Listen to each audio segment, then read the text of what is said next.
So my first question is Sikhi working for you in your life? And I just want you to take a moment to think about that. Is Sikhi working for you in your life? If Sikhi is working, then what happens is your life has Sukh. It's a simple equation. If Sikhi is working in your life, then you have Sukh. Like if a car has gasoline, the car is able to run. If you don't have Sikhi in your life, then there's not going to be Sukh. But if you think you have Sikhi in your life and you're still not Sukhi, you're still Dukhi, then there's something wrong, right? We have to introspect and see, am I Sukhi? And that doesn't mean you don't have problems in your life. A lot of Gursikhs have very serious challenges, a lot of serious, you can even call it situations that would make them Dukhi. But they themselves are in a situation called Sahaj. Sahaj means that you're balanced, that you're still grateful, that you're not ulama nahi deida, you don't say to Vaheguru, ya ki ho gaya, why are you doing this? So ask yourself, am I Sukhi? And if you're not Sukhi, then there's something wrong. We have to look at our lives and we have to say, where am I going short with Sikhi? I'll give you an example. I had a friend, and he used to be a counselor at a Gurmat camp, and then he was actually the first one that took me to a smagam, and we used to hang out a lot. I didn't see him for several months, and he came to me and I said, what have you been up to? And he goes, I went to a Vipassana Buddhist retreat for 2 weeks. I go, okay, why'd you do that? He goes, I go to smagams and you're at the smagam feeling good, and then you come home and that feeling finishes. And I just don't feel that spirituality, and I went to this retreat, he goes, it was for 2 weeks. And he goes, didn't let me wear my kakars there. I could wear the start, but no other kakars were allowed. And for 2 weeks I didn't speak, he goes. And it's not mantra-based meditation, it's just based on your breath, you watch your breathing. And he goes, I got so much out of it, it was great. And he had actually, in the past, even done seva in the Panch Pyare. And I said to myself, something wrong, right? If someone spent 2 weeks at a Sikhi retreat and just stayed silent, focused on Naam and Gurbani, I'm pretty sure you'd have a very positive experience. But this person, for whatever reason, he decided that he's going to this Vipassana center, and he took off his kakars and he focused on Buddhist meditation, and he tried to convince me that meditating on a mantra is wrong. Something was wrong in his Sikhi. Even though he was living from the outside, someone would say that he's living a Sikh lifestyle, but there's something wrong. So I want us all to just think, are we on the right path? Next. So are you feeling the effects of Sikhi? And if not, why not? And if yes, you are starting to feel the effects, how can you make it stronger? Next slide. All right, who is a Sikh? This has to be very clear, that either you're in my opinion, I'm not talking about a cultural identification or an ethnic identification, I'm talking about a spiritual identity. If you're interested in a spiritual identity as a Sikh, you're either in or you're out.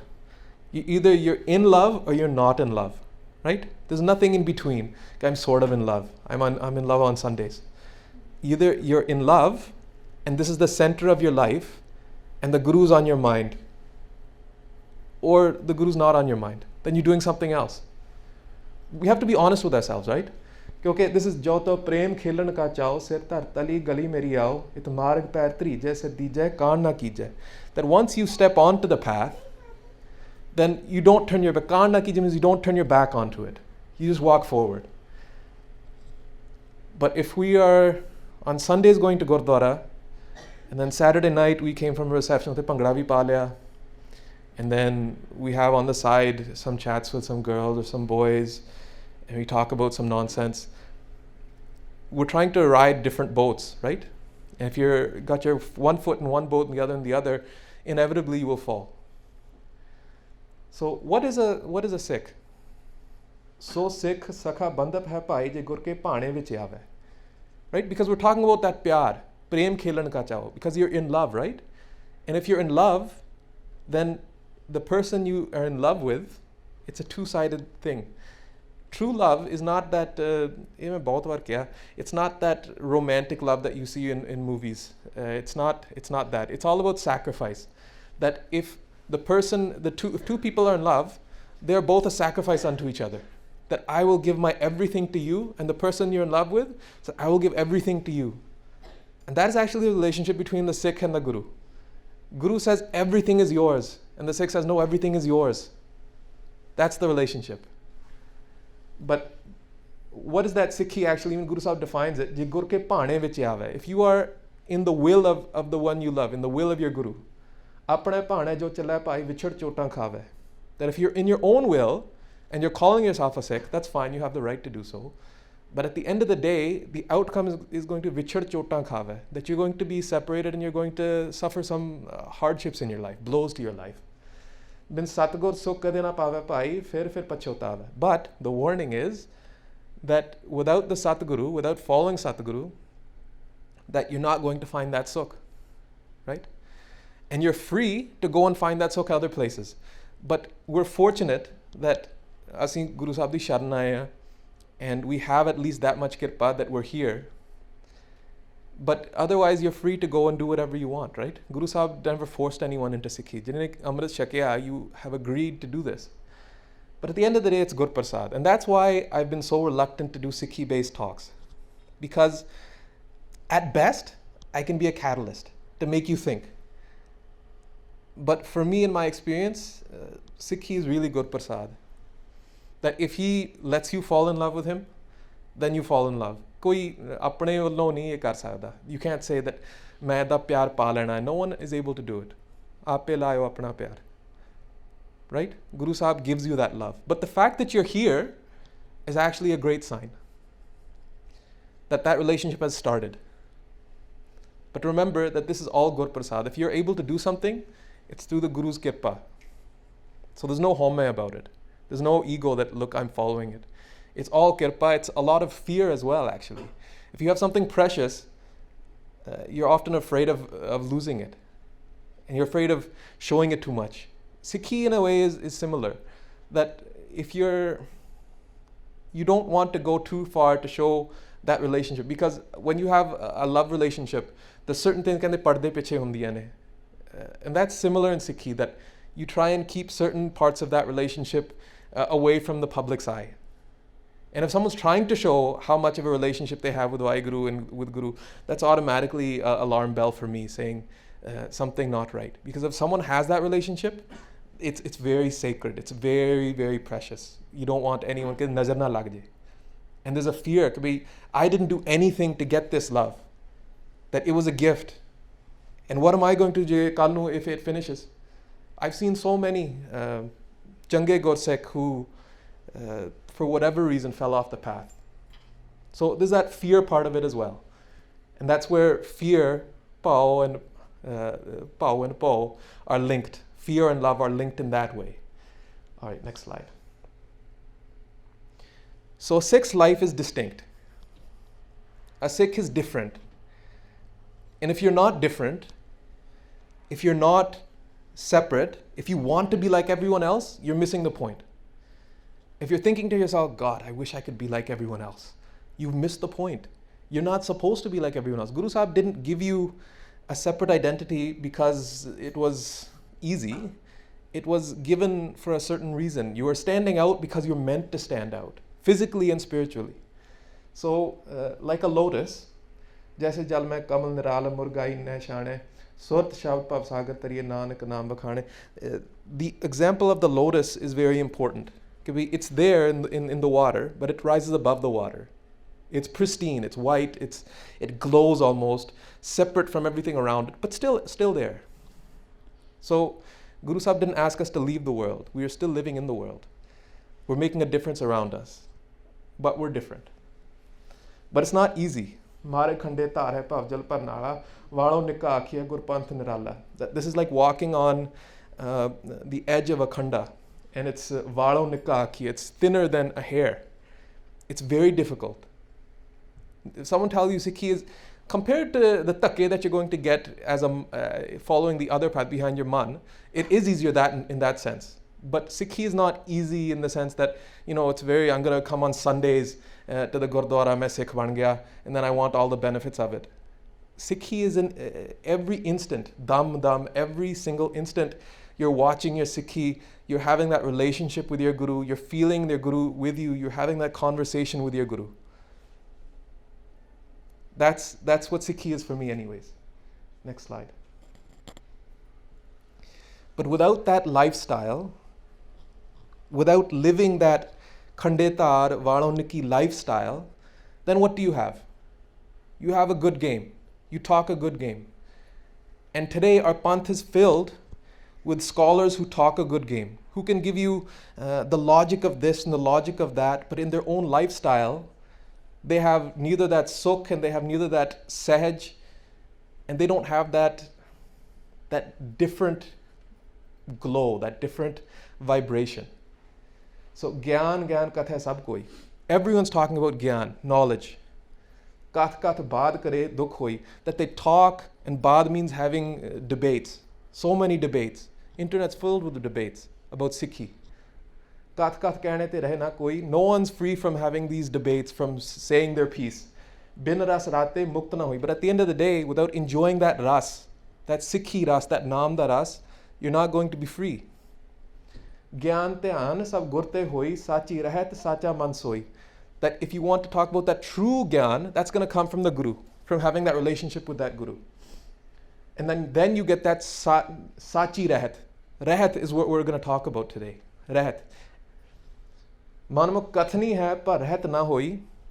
The Manmukh can talk a good game. Manmukh talks a great game, but don't have the rahat.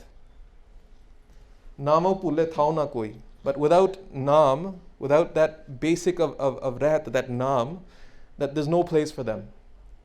They're just those debates.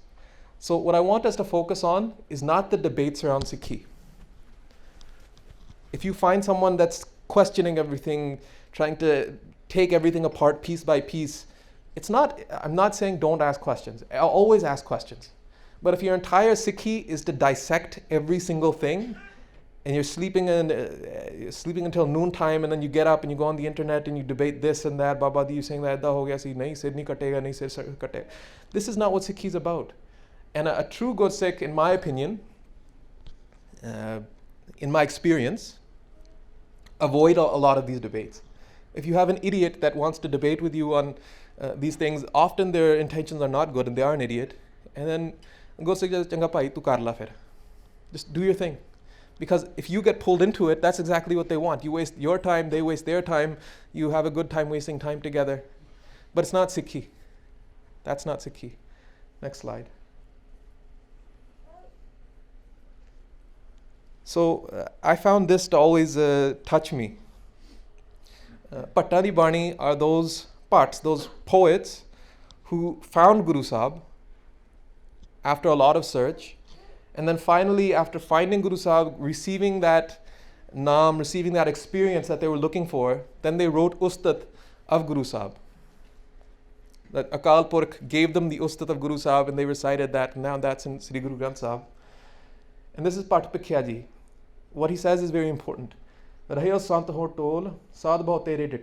was looking for a true Sant, that I saw so many of them, I was looking for them. I saw many sannyasi, tapasya, mukhoy, pandit, mithe. That I saw sannyasi and tapasvi, and these pandit who speak a really sweet game, speak a lot of. Ajvine, if you look on the internet, these new age spiritual gurus who talk a real good game. Bars ek ho firyo kine na parcho layo. That for 1 year, I looked around and no one satisfied me. Kehte ya kehti suni rahat ko khushi na ayo. That they would speak, but seeing their rahat, seeing their lifestyle, my man wasn't happy. Har naam chhod duje lage, tinke gun ho kya kaho, gurdai milayo pikhya jiv tu rakhe te raho. That those who abandon naam, ke una de gun ki kaham, that what qualities do they have? And that finally finding Akal Purkh through Guru Sahib, that jidda tusi minu rakhonge odda main rahunga. What does that mean?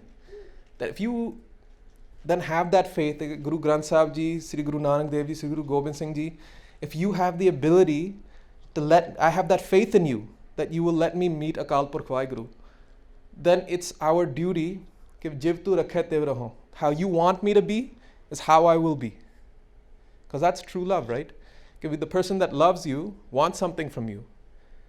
then that's not a question. If someone says, if the person you love says jump, you don't say yes, no, it's how high. When Guru Angad Dev Ji, Bhai Lehna Ji, was following Guru Nanak, and Guru Nanak makes that outlandish request, कि भी ये लाश पई है, khala. Everyone knows the story. Guru Angad Dev Ji didn't say why, how. Yes, sir to ke pair to.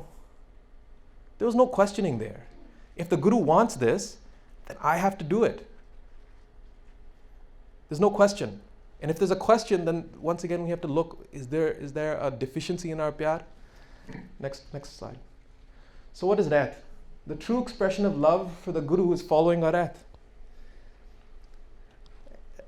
Now I've had the experience, for several years I did Sangat with Bhai Jagtar Singh, who's a very good Gursikh. And one thing that he used to say was that no one has a thermometer of spirituality. No one has that thermometer. And if you're sitting there and you're guessing, edi avastha changi ya, edi avastha madi ya, you're wasting your time because you don't know yourself. Unless you are there, you can't judge. So what is the real thermometer of Sikhi? He used to say, कि जेड़ा रहत कमांदा है ना, ओदे उत्ते किरपा है.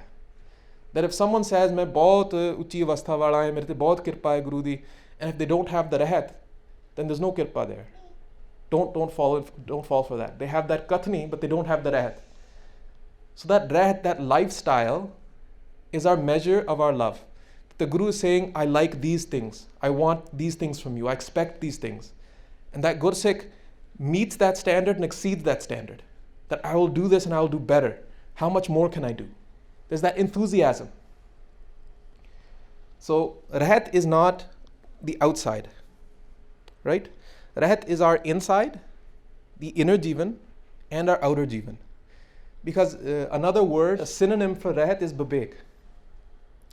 And babek, I say this a lot if you've heard my other talks, is a very simple word, but complicated in what it entails. Bhai means two, like Bhai, and ek means one. So turning two into one is babek. So turning duality, double-mindedness, into single-mindedness.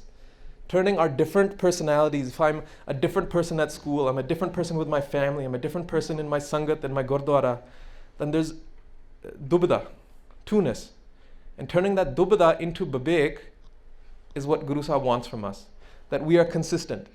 That there is that oneness, that we are governed by that one principle, that oneness. Okay?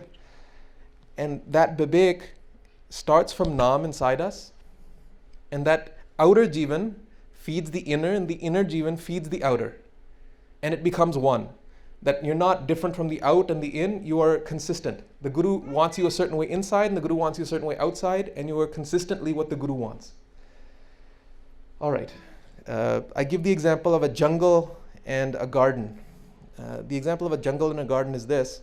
Could be a jungle has lots of beautiful flowers, a lot of interesting plants, but there's no order to it. It's a scary place. No one likes to go walking in the jungle because you don't know what's hiding there. But a garden can have those same plants, those same trees, everything, but they're minded for. They're in an organized fashion. And that's what that is taking your life and putting it into an organization so that you can work within it. If your workspace as a student is a mess, it's hard to do your work. Like as a lawyer, they say that either you control the paper, or the paper controls you. That if you get lost in your paper, you can't control it. You make mistakes. So rahat is the same way. Taking control of your jivan and putting it in a certain order. What are the basics of rahat? There's different features of it, but the very basic one is avoiding the 4 kurahats. Right? So the 4 kurahats, the first one is beadbi of your case from head to toe. Very important. If you, first of all, can't accept the way Akal Purkh made you, then you are out of parna. So, but accepting the case that you have on your body is accepting that Guru Sahib made me perfect. Guru Sahib wanted me this way, and I'll accept the way Akal Purkh you want me. And that's the basis of our accepting of case. And if they make you stand out, it makes you uncomfortable, well, if you're not physically able to stand out, mentally it's very difficult to stand out. So case is one of those fundamentals that Sikhi kesa swasa sang nibana, right? That Sikhi is with your case. Sikhi is not separate from your case. The second is the use of intoxicants. I'm not going to go too far into this. Each one of these could be a separate presentation. But intoxicants, obviously, if you are using mind-altering substances, you're not happy with your current state.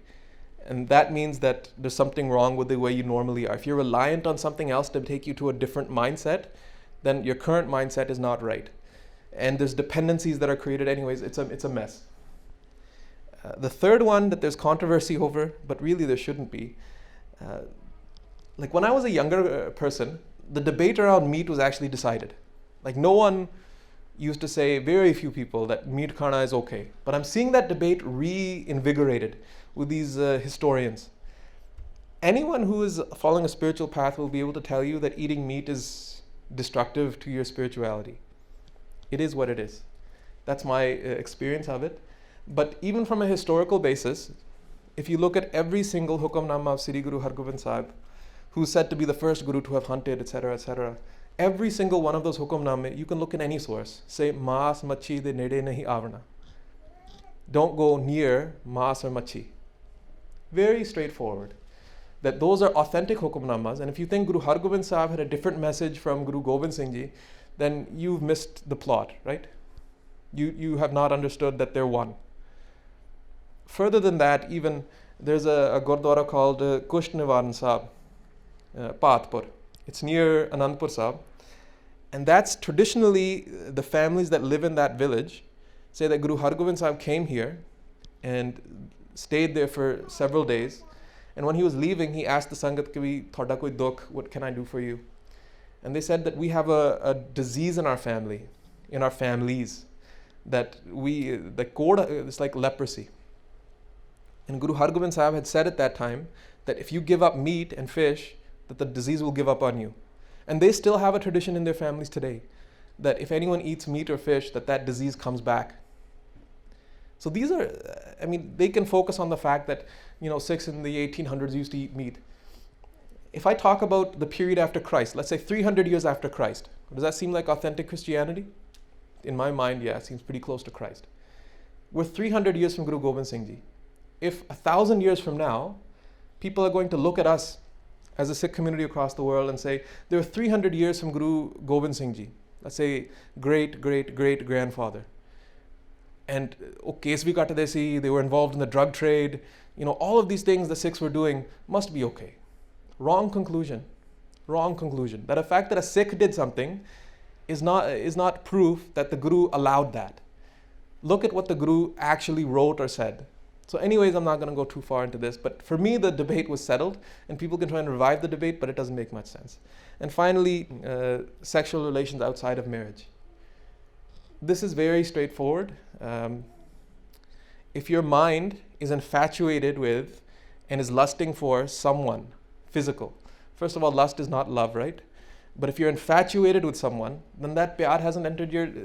If you're in love with the Guru, how can you have another thing that you're concerned about?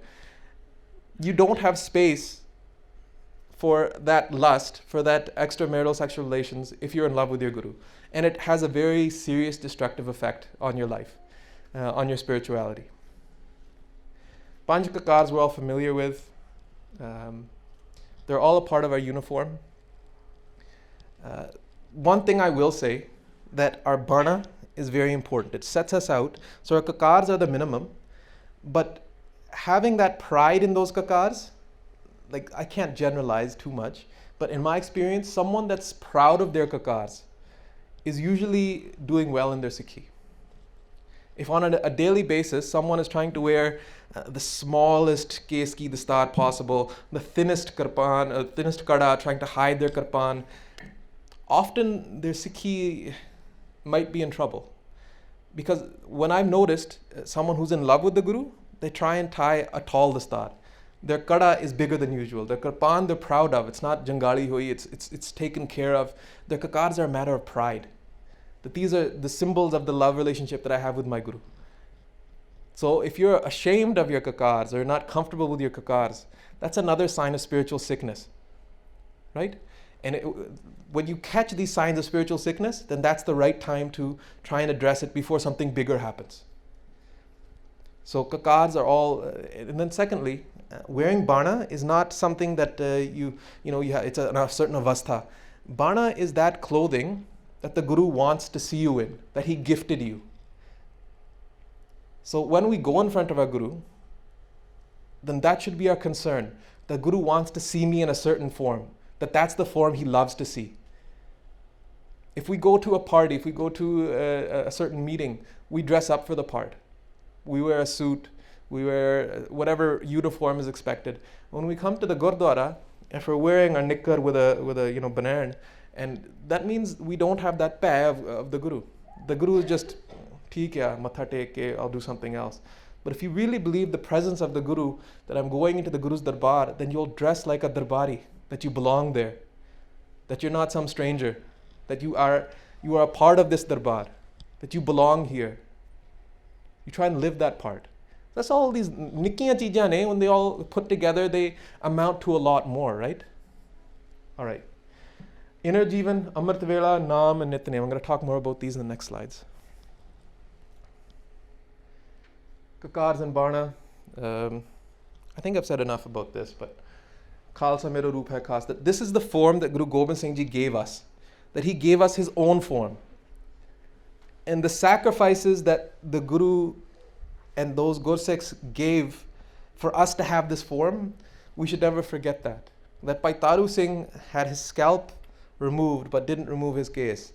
That having a dastar was something that the regime at that time refused to allow, and the Guru fought for that right. So this form is sacred and it's a privilege for us to wear it. Next slide. Keep going. Keep going. So yes, the Barna, if someone's not clear what that is, including the kakars, beyond the kakars, it's also the star, chola, hazuriya, shastar. And this Barna, it saves us from a lot of situations. It saves you from, like, I'll give you an example. I remember I got off a plane and you go to pick up your techi and there's someone sitting at the door so you can't come back in, right? It's like a CBS, it's like a CATSA officer. So this CATSA officer, she was a Punjabi lady. And I remember she saw me coming down the stairs and she stood up and put her hands together. She didn't put her hands together for Balpreet Singh, she didn't know who I am. She put her hands together because she saw the Barna. So it's powerful. But that Barna, it's once again a gift, and it saves us from people trying to put us in situations that we shouldn't be in. People will just not approach you if they see you're dressed that certain way. To do those putekam. They'll say, I mean, no one's going to ask you to go to a, I don't know, I wouldn't expect it anyways, to go to a wedding reception to do pangra if you're dressed in a chola, right? It's just, it protects you from that. It's your fence. And Raat as a whole is your fence, but Barna in that way is a very strong fence. Next slide. And yes, pride in being associated with Guru Gobind Singh Ji. Next slide. Next slide. Next slide. Okay. So we're going to shift to the inner Raat part. The outer Raat part is like a Nishan Sahib, but a Nishan Sahib needs a Gurdwara as well, right? So your Gurdwara, your inner Raat, is Gur Satguru ka jo Sikhya khai so pal ke uthar naam te aave. That if you don't have an Amrit Vela, then you are off the path of Sikhi. If you are calling yourself a Sikh and you don't have that Amrit Vela, then that's a fundamental weakness, that you are off the path. Uddam kare palke prabhati ishnan kare amrit sar na aave. That uddam, that effort to get up, to do that ishnan. And Upadesh Guru har har jap jap hai, sab kilvik paap dokh leh jave. फिर चढ़े दिवस गुरबाणी गावे, बहंदे उठदे हर नाम ते आवे, जो सास grass ते आए मेरा हर हर, सो गुरसिख गुरु मन भावै, जिसनो दयाल होवे मेरा स्वामी, तिस गुरसिख गुरु उपदेश सुनावे, जन नानक धूड़ मंगे तिस गुरसिखी, जो आप जपै अवरा नाम जपावे. So doing that Amrit Vela Naam Simran, then when the sun rises, doing that Gurbani Abhyas, doing that recital of Gurbani, and inspiring others through your example. That's what Gursikhi is all about. Having that spiritual vibration is key. All right, next slide. So Amrit Vela, it's not easy. No one's saying it's easy. Sabahi salajini te aaya ek man, pure shah waqte upar lad moye. Say pure shah waqte upar lad moye. That it's not easy, it's like a battle. Waqte upar lad mare, Amrit Vela shabd alap. That it's like a battle, that Amrit Vela, you get up and you fight your alas, you fight your neend, and you engage in that jap of Naam. Next slide. So here are my thoughts on Amrit Vela. For young people especially, it's not getting up, that's the hard part, it's going to sleep. So if your Amrit Vela is supposed to start at least, like you're supposed to start your Naam Vyas at 3, and you're going to bed at 1:32, it's not realistically possible. And then you have some people who try and take a shortcut that I'm just going to stay awake through the entire night and then do my Amrit Vela and then I'll go to sleep. That's also not right. Like you're messing up your entire day. So having that uddam to go to sleep at the right time and then wake up at the right time, very important. I'll also say this. If you have trouble waking up at Amrit Vela, then one solution that's good is to do your Amrit Vela in Sangat. And this is one part of Rahat, of one part of Sangat that is missing. So Sangat is not just sitting here and listening to Kirtan and then going home. Sangat is the company that you keep. And Sangat, for me, has a right to ask you about your Rahat. So before, it used to be a pretty common thing for someone to say, Hanji Khalsa ji, tiyar par tiyar? And then if everything is going right, the Singh would say, or Bibi would say, Hanji Guru Sahib di kirpa.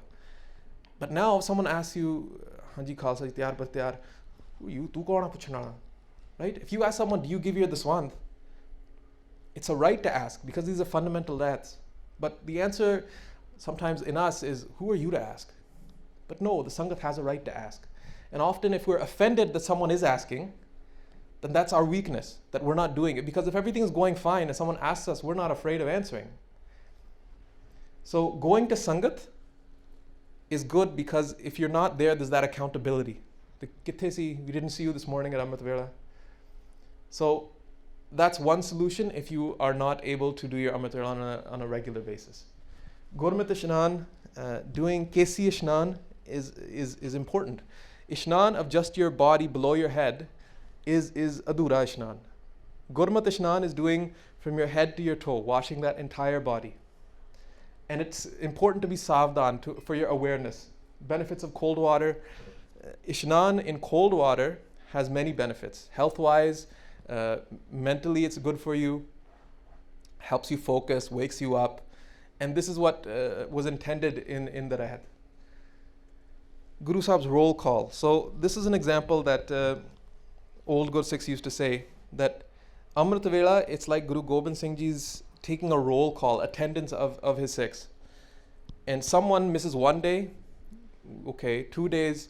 Eventually, if you miss too many days, you're going to get cut from that roll call. Your attendance is, this person's just out of the class. So we have to be very careful that we don't get cut from that list. And if you're thinking that right now I'm studying, it's going to get better, I'll be able to do it later. Or now I have young kids. Or now, there's always an excuse. You'll always have an excuse not to get up. But it doesn't get easier as you get older. Like, you'll realize that once you have young kids, that those kids won't let you go to sleep. Or if finally you get up, then they need you to take care of them because they started crying. It doesn't get easier. And then finally, as you get older, your body doesn't cooperate anymore. Your body, you can't sit as much anymore. So there's always an excuse not to do it. But if you know the Guru expects it, then you will have that uddam to have that fight to do it right now. That I will do it today. And if you can't do it today, you miss it, that's chalo paane chi hai, but have that uddam. Make that effort. Don't live with that complacency कि chalo I'll do it some other time. It's not a big deal. It is a big deal. Missing even one day of Amrita Vela is actually a big deal. Next slide.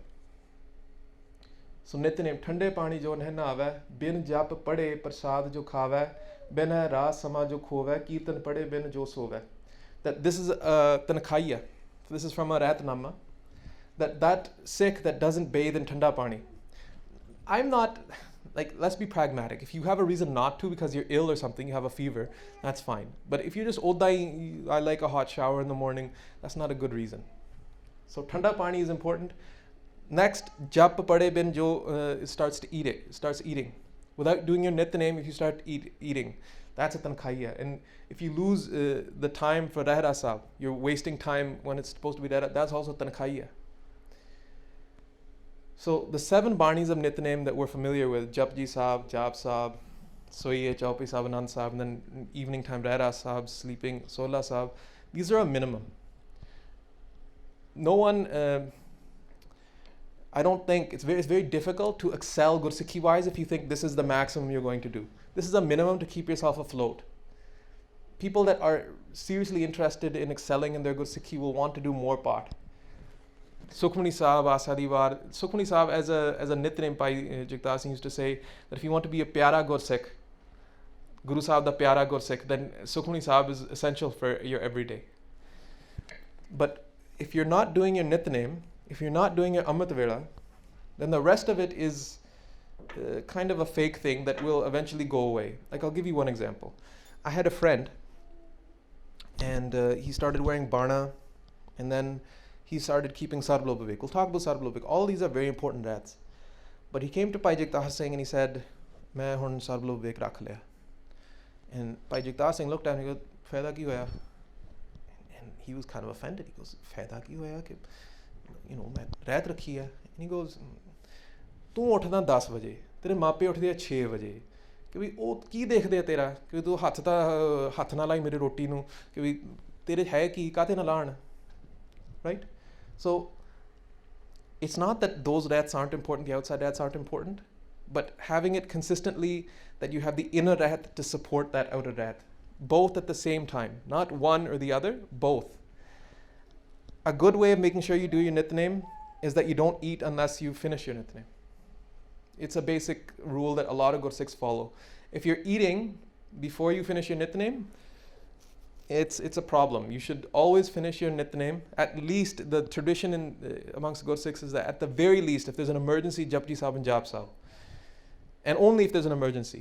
But on a consistent basis, you should finish your nityanem and then eat something. Because that keeps us honest, right? And I'll say this. Nityanem is the Guru's hand. If you've lost your nityanem, then that's like the Guru's hand is slipping away. And if you lose your nityanem, you will lose your Sikhi. That's been my experience from what I've seen. If someone loses their nityanem, then they're on the path of losing their Sikhi. Very important, like I said, to catch these symptoms before they become a full-out disease. Next slide. All right, everyday life, work, school, home. A Gursikh should be an example. A Gursikh is inspirational to those around them, including their own family. Like a lot of Gursikhs who come from non-Sikh families, they have lived Gursikhi, and even though their families initially criticized them, because of their example, because of the success they experienced in their life, their families have come on board as well. They were a positive experience, they were a positive example for their families. I've seen this consistently. So being productive. Being a Gursikh does not mean that you are not following your other obligations, that you're going to be terrible in school, that you're going to be terrible at work, that you're going to go consistently late to work. Gursikhi makes you a productive person. Vanya mere alsar paas binanti. That alas, that laziness, get rid of it. And that means in your Gursikh life, but also in your professional life, your personal life. So Sikhi isn't an excuse to do poorly or to underachieve. And it's all about living a balanced and organized lifestyle. It's following your responsibilities. Uh, like there's a certain pracharak, I'll just say it, Tadriyan wala, that claims that Sikhi is just following your responsibilities and following the laws of nature. It's nice for people to hear that, right? Following your responsibilities. But Sikhi is more than that. A good Sikh always follows their responsibilities. A good Sikh will always take care of their family, will always be obedient and do seva of their parents, will always watch what the Guru wants from them. So it's a very balanced lifestyle. But it's more than just following your obligations. You're not a good Sikh if you go to work on time, right? You're following your spiritual life and your all the other obligations at the same time. Clothing, we've already talked about, has a very big effect. I have had the privilege of wearing Barna for many years now, and it's done great things for me. I would encourage you to look into it. Socializing at school and work. The biggest ingredient, I'm going to talk about this in the next slide. I'm probably getting ahead of myself. But the biggest missing ingredient for a lot of Sikhs that I've noticed is Sangat. Getting that true Sangat, getting that good Sangat is the biggest missing ingredient. You can come to a camp, you can come to a samagam, but if your Sangat on a daily basis isn't with good Sikhs, it's like a fundamental ingredient. It's like saying, I've planted a seed, I'm giving it sunlight, but I'm not going to give it water. Your Sikhi fundamentally will not be successful if you don't have that Sangat, or if you have the wrong Sangat. So who are you socializing with at school and work? What are you talking about? Ideally, you are giving a Sikhi vibe to them instead of them giving a bad vibe to you. You are supposed to be inspirational. You're different, and Gursikhi is inspiring in that way that when you meet a Gursikh, they don't even have to say anything. You just feel that vibration and you want to be like them. It's very hard to describe. Honest money. If I don't want to get into trouble, but if you're if you're getting your money from dishonest means, if you're essentially drinking the blood of other people, let's say you're giving out private mortgages at 20% or something, and you're directing them, or let's say that you're giving international students jobs at like $4 an hour. You're earning your money from dishonest means. You're drinking their blood. And Malik Pago, his roti had blood in it because his earnings were dishonest. So that's haram. If you're eating haram, then your lifestyle will have that effect on it. So earn an honest living. Try and help others through your kirt. And the swand is mandatory. So the swand is exactly 1/10 of your income. So if you earn $1,000, 100 is the Guru's. That's not yours. That's not your dan. That's Guru's share that you agreed to give. If you're not giving that 10% exactly, then you're eating the Guru's share. And Gursikhs used to ask someone before eating from their khajana, like if someone went, do you give your daswand? And now most people will feel offended, why should I answer that? But if the other person's not giving their daswand, then you're eating from them, then you're eating from the share that was intended for the Guru. And that would be what I would see as haram. So exactly 10% or more is for the Guru, for the prachar of Gursikhi, it's for the Guru. And if you want to help out in other charitable causes, like you want to give it to a hospital, welcome. If you want to give to other charities, great. But that's beyond the 10%. That's beyond the 10%. All right, next slide.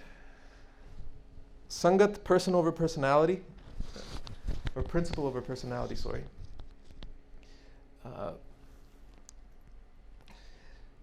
Guru Sahib has said, Rahat pyari mujhko, Sikh pyara na hai. So what does that mean? Rahat pyari mujhko, the Rahat is pyari to me, Sikh pyara na hai, that the Sikh is not pyara. What does that mean? Now, we know how much the Guru loves the Sikh, but what is Guru Sahib trying to say here? He's trying to say, a Sikh is not the person, the Sikh is the qualities. If you have the label of Sikh, but you don't have the qualities, then there's no love there. That there's no relationship. That the qualities, those principles, are more important. So no matter what avastha someone says they're at, if they don't have those principles, if they're not following the rat, then that's not someone you should follow. And that's the problem with that Santavad stuff that we're seeing around us. The Sads and the Sants, that often they don't have the right, and then we're not looking, we don't question. If you see a weakness in someone, but don't do ninda of those Sant ne or Mahapurush ne. That's not how it used to be. Like Gursikhs, when Guru Gobind Singh Ji tipped his arrow, they asked him, "Are you tipping your arrow to that samad?" At Dadu Dwar. It was a place called Dadu Dwar. He tipped his teed, and Bhai Daya Singh Ji asked him, "You tipped your teed to the samad?" And they actually give a tankha to Guru Gobind Singh Ji. So forget asking another Gursikh. Gursikhs at that time were willing to even ask Guru Sahib. So questioning someone, if you don't see that they're following Gursikhi, there's no excuse for it. Oh, they're at a different avastha. No, the principles set out as Rahat are equally applicable to all Gursikhs. Sat Sangat mil rahi hai madho jaise madhav makhira. That the attitude should be just like a bee stays in the beehive. They go around all day, but they come back to the beehive. That's how we should be with Sangat. That in the day, we can go elsewhere, but our home is always the Sangat. Books, videos, internet, television is all Sangat. So someone once said, I once asked a Gursikh that, what if you don't have anyone around you? And this was in the days when I used to study in Ottawa. I didn't have much Sangat. And that Gursikh said, if you're in a situation where you don't have other Gursikhs around you, then Gursikhs, books written by those Gursikhs are your Sangat. That you're having a conversation with that Gursikh's heart because they've written that book. So everything that comes into your mind is your Sangat. Make sure that it's the right stuff. If you're watching music videos or all this putakam, you're on social media and you're doing putakam there, you're looking for likes, all that, that's all your Sangat. And if that's where your mind is, then that's taking you the wrong direction. Social media chatting, when I first did this presentation, it wasn't as common. Like Facebook was, it was like, apparently now social media is so prevalent that you're like, even for your professional life, you need all these different accounts. Okay, the world is going that direction. I'm not going to say anything. But make sure you're using it in a effective manner. That if you are using it and you're posting pictures of yourself and seeing who liked it and who's saying what, and if you're feeling sad because you didn't get enough likes, this is all taking you the wrong direction. And it's very destructive. Chatting, this used to be a bigger thing. I don't know how people chat now, maybe. Anyways, it's speaking with others of the other gender, very dangerous. Okay, there's a Guru Amar Das Ji in his Upadesh. Principal Satbir Singh has written this in the book he wrote, Parbat Mehran, about Guru Amar Das Ji. One of the Upadeshas Guru Amar Das Ji gave was that to a Sikh, was that don't become friends with a woman even if she is a great Sikh. To us now that seems shocking, right? What do you mean? Even if she's a great Sikh, don't become friends? The reason is that you should always have that level of separation, because there's always that risk of feelings turning. I've seen so many Virji Panji relationships become romantic relationships because there's no restraints. Have to be very careful.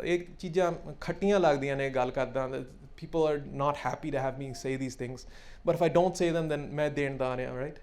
So I'm telling you this, changa nahi lagda, you can throw it in one ear and toss it out the other. But in my experience, having these close relationships, regular chatting between the opposite genders is a problem.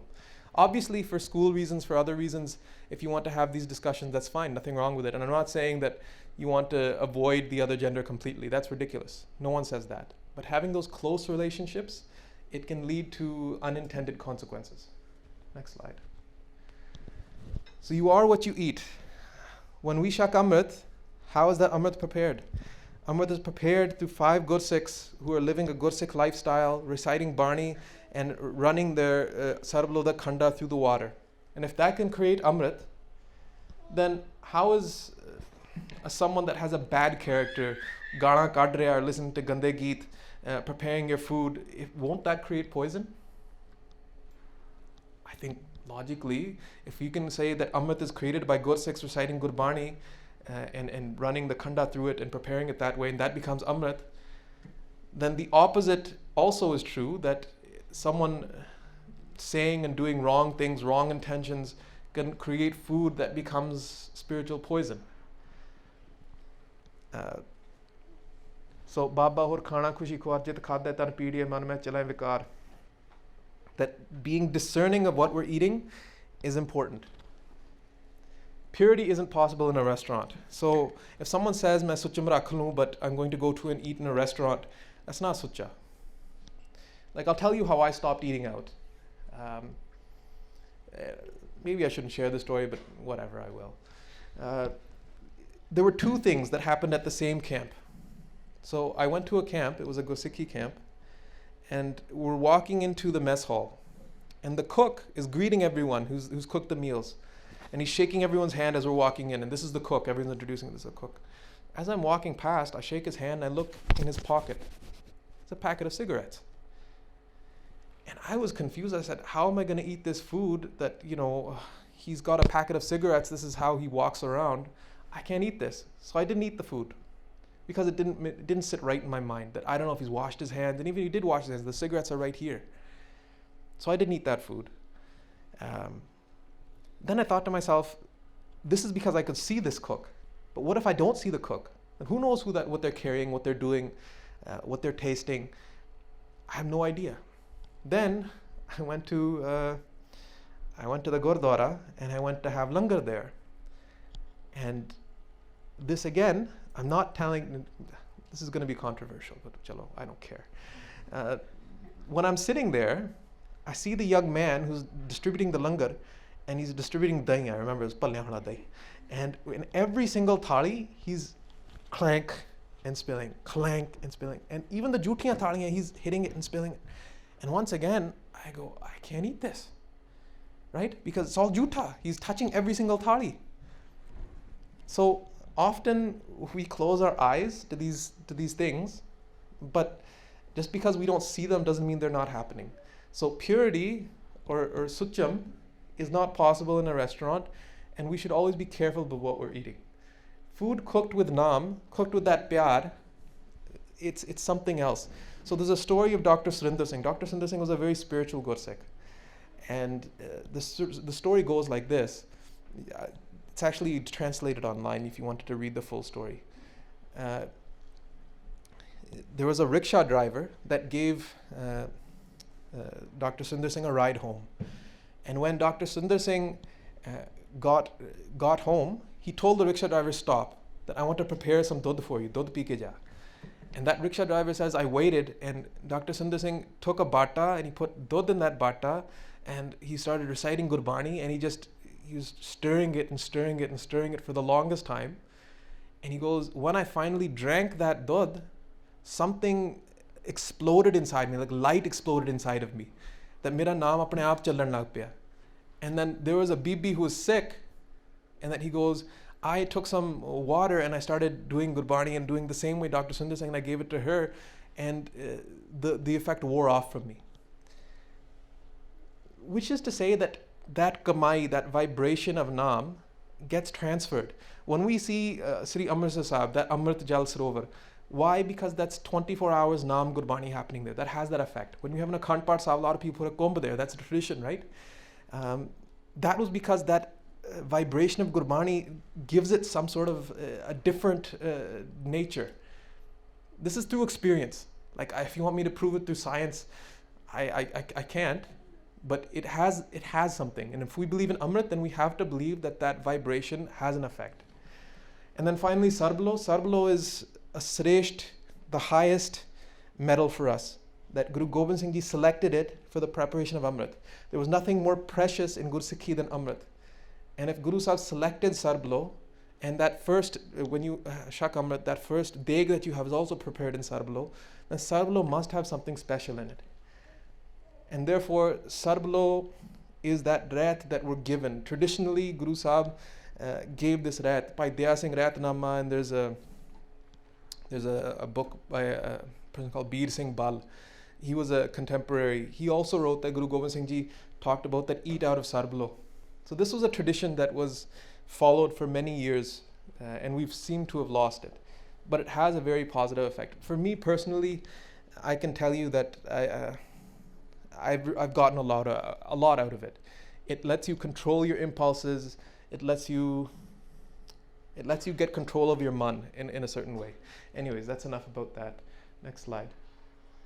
Love and marriage, we've talked about this a little bit already. Relationships with the opposite gender, be careful. Infatuation versus love. This is a big problem.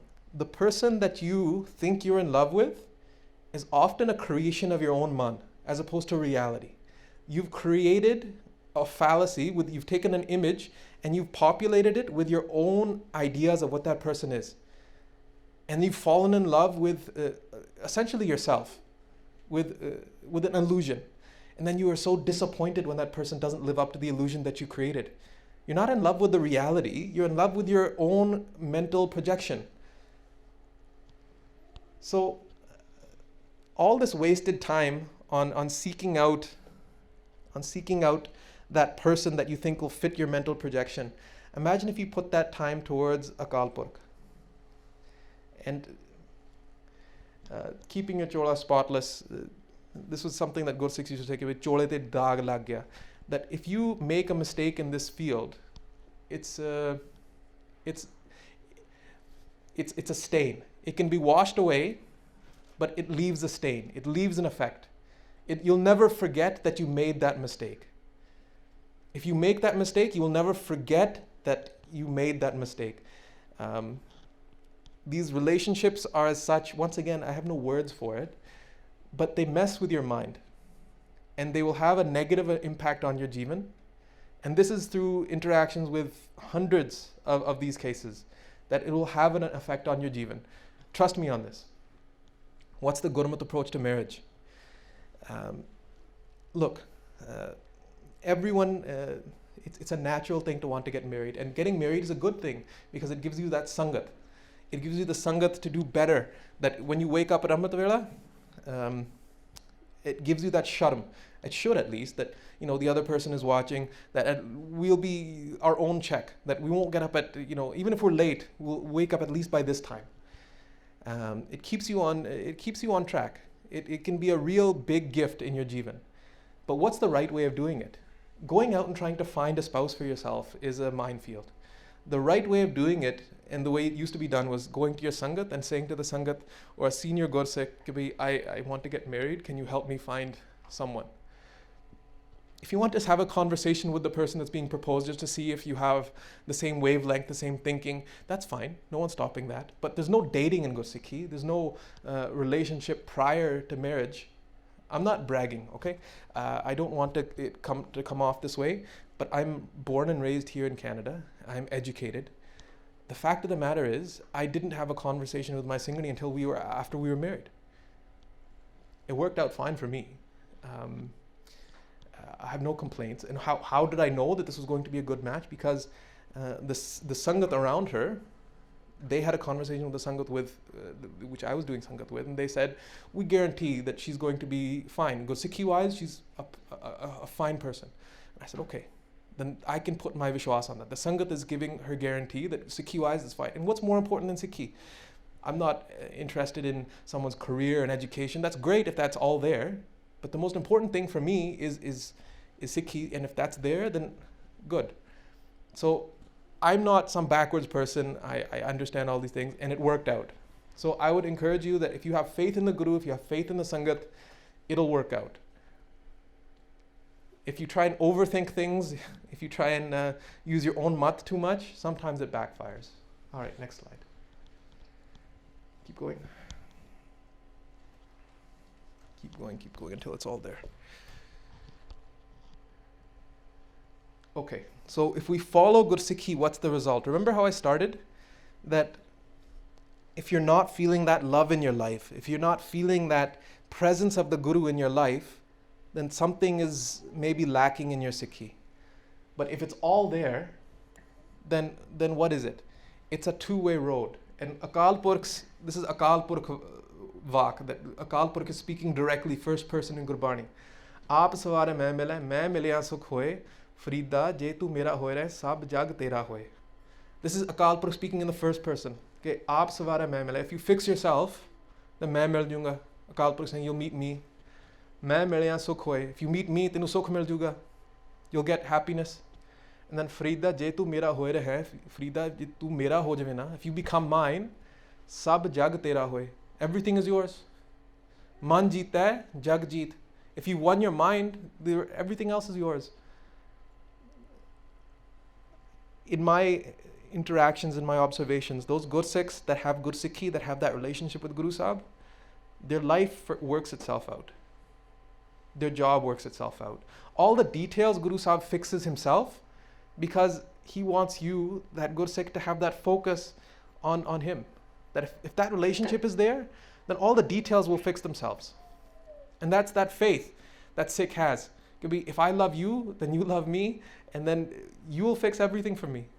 And if that Sikh is giving his head to the Guru, and that's the highest, there's nothing more that you can give than your head, right? Then the Guru is saying everything is yours too. I mean, what did Guru Gobind Singh Ji give to us, right? Kehna saukha hai to lose, like it's very difficult to see your own child get a needle and cry. Very difficult. Guru Gobind Singh Ji with his own eyes watched his two older sons be cut to pieces on the battlefield with his own eyes. He gave all four of his sons. He was willing to give that for his Gursikhs. And when Bhai Daya Singh Ji says, can I put a chadar at least on the bodies? He goes, if you can put a chadar on all my sons, then yeah. That's the pyar the Guru has for you. Right? So, once you have that pyar, then what happens? Kahan pe ho jo tan pe ho chin chin, prem jaye to dar pe tero jan. That what if my body is cut from piece to piece? That if I were to lose that pyar with you, then I would be afraid. कि मैं tad darunga that if I lost that pyar. Because Gursikhi gives you something that no one can take away. That, like the story of Bhai Anok Singh is very important for me. That he had that naam inside him. You can take away the person's material goods. You can take away their clothes. You can take everything away. But you can't take that naam. No one can take that naam out of you. Jal nahi doobe, taskar nahi leve. Pahe na saake jal hai. Right? No one can steal it from you. If you have that relationship with the Guru, that's yours. No one can take it. And then Bhai Anok Singh is cut from piece to piece. His eyes are put out. And his biggest concern is, he asked the sentry, the guard, is it kinne vaj gaye? Rera Sahib time. I have to do Rera Sahib. He can't stand up. His body's broken. His eyes are not there. And his concern is, I have to do my Rera Sahib. There's another Singh that they talk about. His spine was broken and they had him just hanging up from a wall.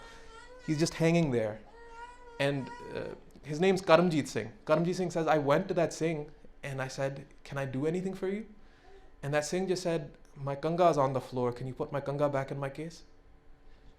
His only thing that goes between that Gursikh, in that Gursikh's mind is, how am I maintaining my love with my Guru, right?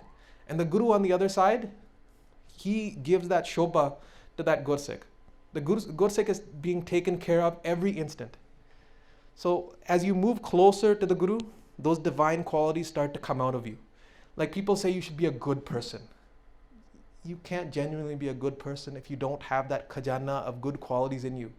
If you aren't accessing that sarovar, that reservoir of good qualities inside you through Naam, then it's just superficial. They can be taken away. But as you become closer to your Guru, then those divine qualities of compassion, of santokh, of parupakar, they start to manifest themselves. You become a better person because of your Gursikhi. And this is my experience with a lot of Gursikhs. They'll say that if I were on my own merits, I would be a horrible person.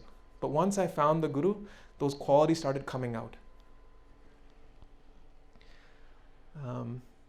True Anand, and once again we've already talked about this, that true Anand that is given by the Guru can't be taken away. All right, next slide. And then in Sukhmani Sahib, we talk about how the Gursikh is taken care of by the Guru. Satgur Sikhi kare pratpal, sevako gur sada dayal, Sikhi gur dur matmal hirai, gur bachni har naam uchrai. There's a whole list of things the Guru is doing for the Gursikh. That the Gursikh is actively being taken care of by the Guru. Alright, next slide. So the final destination.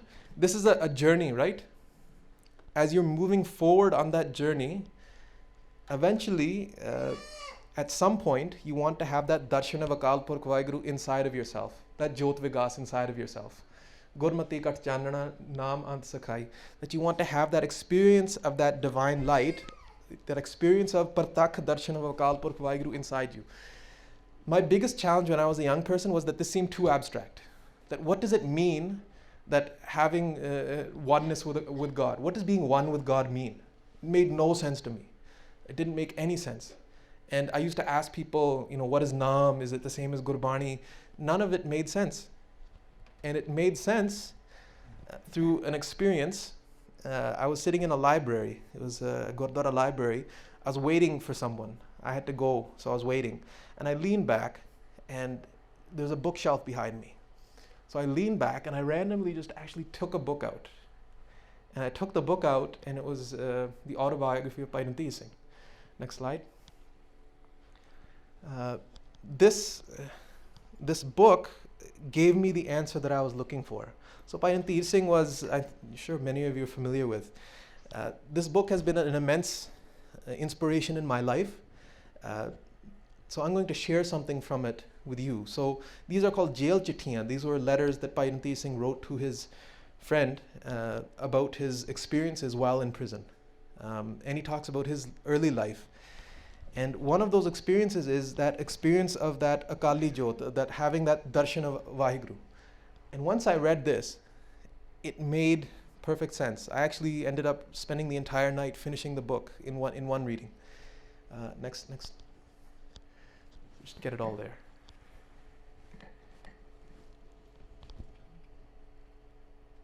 Okay. Even if we don't have it.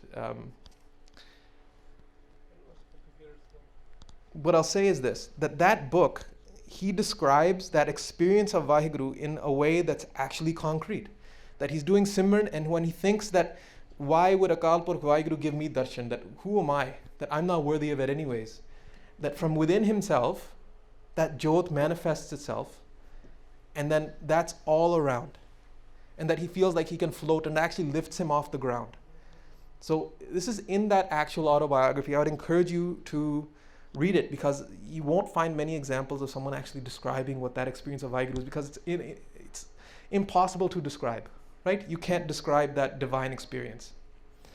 But for me, it gave me that understanding, that hope, that this is possible. This is not an abstract thing, that this happens.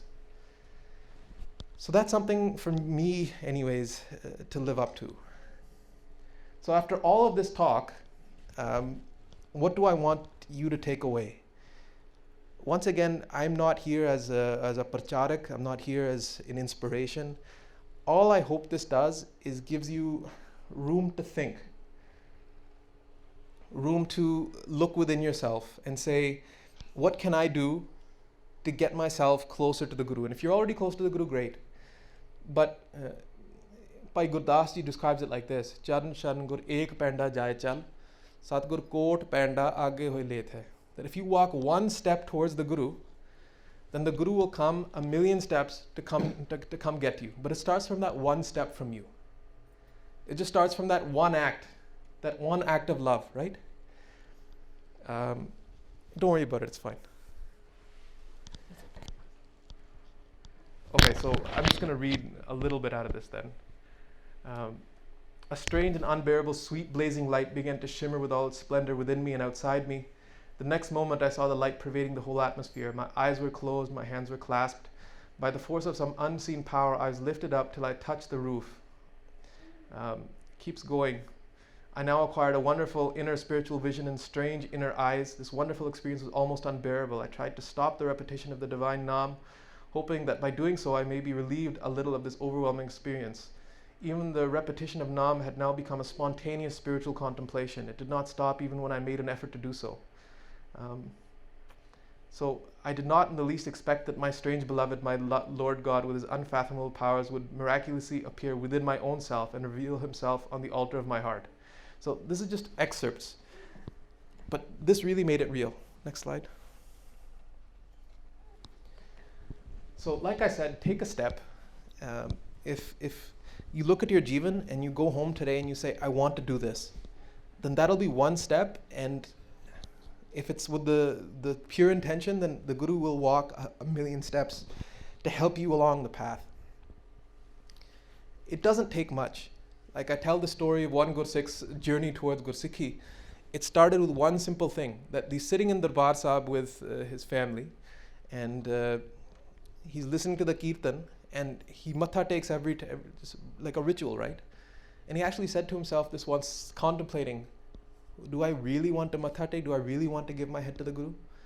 And then as he's leaving Darbar Sahib, he actually puts his head down and matha takes and says, Guru Sahib, I'm actually giving you my head today. This is yours.